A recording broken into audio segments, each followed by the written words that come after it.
You know, you can take people from the desert and maybe they would have loved it, but you cannot take people that, like yourselves, that have, you know, at least a decent living, and put them in a situation where they have nothing.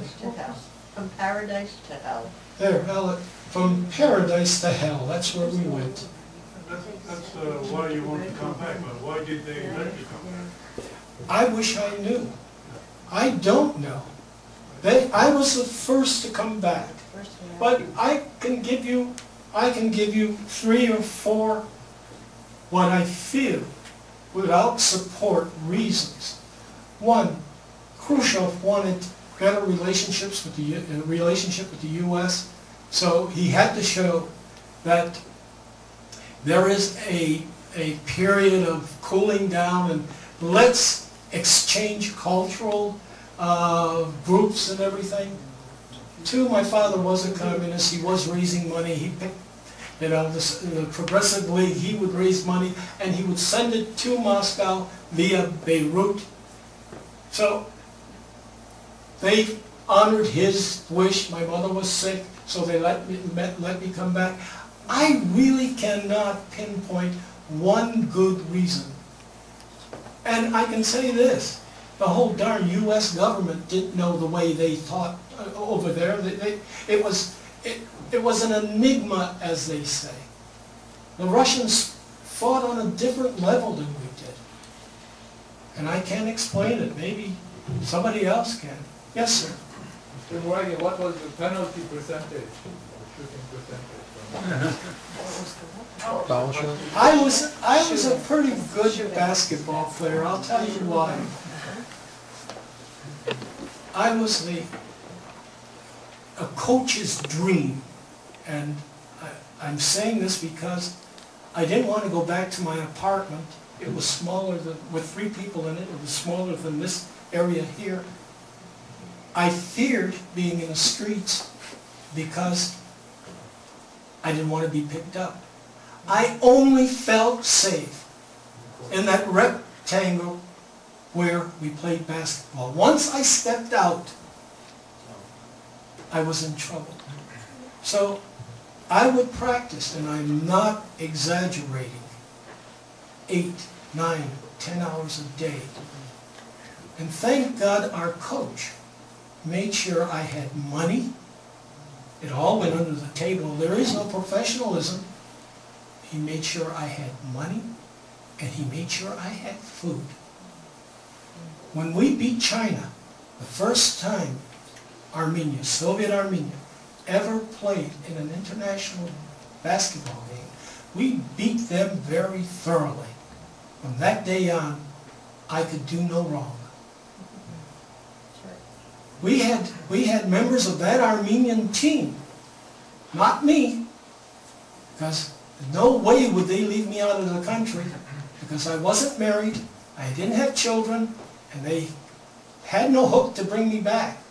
Armenak Alajijan played for us.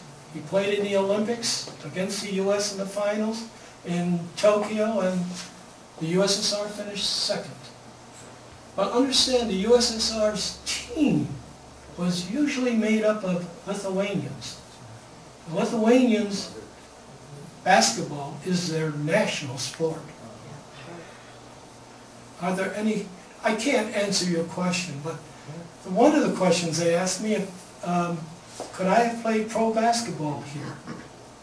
During my time, who would want to play pro basketball? When Chamberlain played in Hershey, Pennsylvania, and scored the 100 points he scored, there weren't 2,000 people there.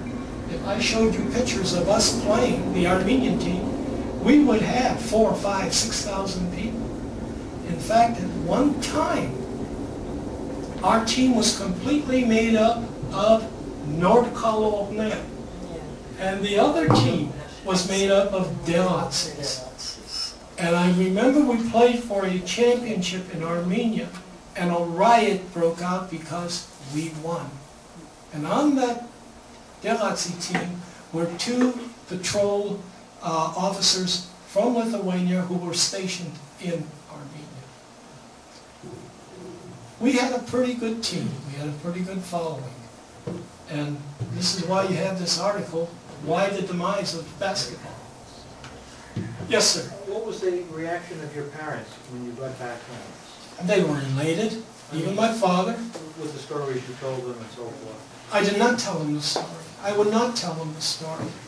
My father would not believe, if he was alive today, if my father was alive today and you went up to him and said the Soviet Union has collapsed, he would laugh at you. He says, no way. There are only a week or two ago in Glendale, I was sitting across a gentleman who knew me. He was one of my students. He said, Angetam, im heroi nera. Hitler, Stalin, Napoleon. I said, Esches, inches. Well, it certainly was. Or is. Yes, these are my students. One of my students called me from Paris about, 6 months ago, and he said he read the book. And he asked me, do you remember me? He gave me his name and everything, and I said, I'm sorry, no, it's been so long. He says, well, don't you remember when the Harlem Globetrotters came to Tbilisi? You picked 10 of your players, and you took them to Tbilisi to watch the Harlem Globetrotters. I was number 11, I didn't go, I cried all night. I said, I'm sorry, I'm sorry. Take me back into time and we'll do it again.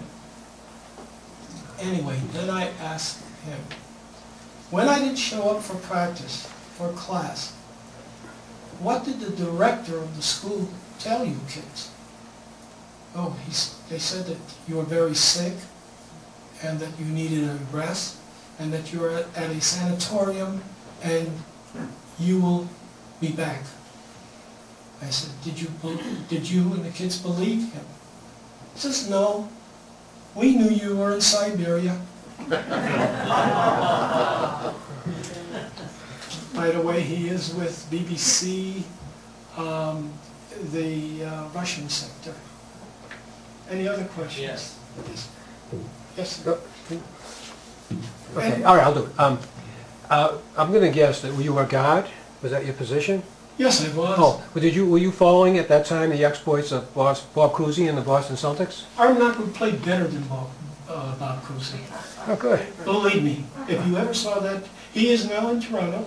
He has a jewelry store, and Armin, even Chamberlain, when he saw Armin, said, "You are good." I was in Moscow when the Globetrotters, it's in the book, when the Globetrotters played in Moscow, and I was invited to go up there, and we sat, one of the players knew me from Detroit. Say, 2 or 3 of the players I played against for the city championship in Detroit eventually became Globetrotters. Sammy G, who wasn't with this team, and what was the name of the other? Oh yes, Bobby Showboat Hall, who watched me play in Detroit. He recognized me and took me up and introduced me to the game. And they asked me what I was doing there, and I told them I'm playing basketball. And of course, then Chamberlain and I started to talk, and he says, well, when's the last time you've been home? I said, 13 years ago. He says, why aren't you going home? He says, I told him I can't. I don't have an exit visa. He said, don't worry, I'll stuff you in my bag, put you on my shoulders, and we'll get on our plane and go. Well, if you've seen Chamberlain, you know he could have done it.